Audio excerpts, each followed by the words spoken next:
Welcome beautiful people to the blog of clumsy Gudiya. এটা ছিল একটা রবিবারের ব্লগ। এর মাঝে ব্লগ করার মতো কোনো মুডও ছিল না আমার, আর শরীরটা একটু খারাপ ছিল। দেন আমি ঘুম থেকে উঠে, হে ভগবান এরকম ঢং করিস না, তুই মাকে কথা দিয়েছিস আজকে তুই রান্না করে খাওয়াবি। এভাবে ঘুম থেকে উঠে আধ ঘন্টা বিছানায় পড়ে থাকলে আর রান্না বান্না করতে হবে না। দেন আমি ঘুম থেকে উঠে পড়ি। ফাইনালি সকালের খাবার খেয়ে আমি একটু বাইরে গেছিলাম কিছু জিনিস আনতে। দেন এখানে আমি প্রিপারেশন নিচ্ছিলাম cause I am going to make something delicious. তোমরা নিশ্চয়ই দেখে বুঝতেই পারছো যারা রান্না করো যে কী রান্না করতে চলেছি।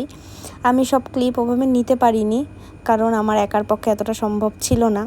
আমি সেই দিন সমস্তটাই নিজে একা একা করেছি, A to Z। মা জাস্ট এসে খেয়েছিল, মাকে আমি সুন্দর করে দিয়েছিলাম বেড়ে। আর এখানে আমি ফ্রাইড রাইস আর চিলি চিকেন করেছিলাম। তারপরে আমি এক্সস্টেড, স্নান করে তাড়াতাড়ি রেডি হয়ে সুন্দর করে তারপরে আমি খেতে বসে পড়ি। কি দেখতে সুন্দর লাগছে না? ভালোও হয়েছিল খেতে। হেন্স প্রুফ যে গুড়িয়া শুধু খেতে না, রান্না করতেও পারে। Tata, bye bye. ও হ্যাঁ, ভালো লাগলে একটা লাইক অ্যান্ড কমেন্ট করে দিও। টাটা, পরের ব্লগে গল্প হবে আবার।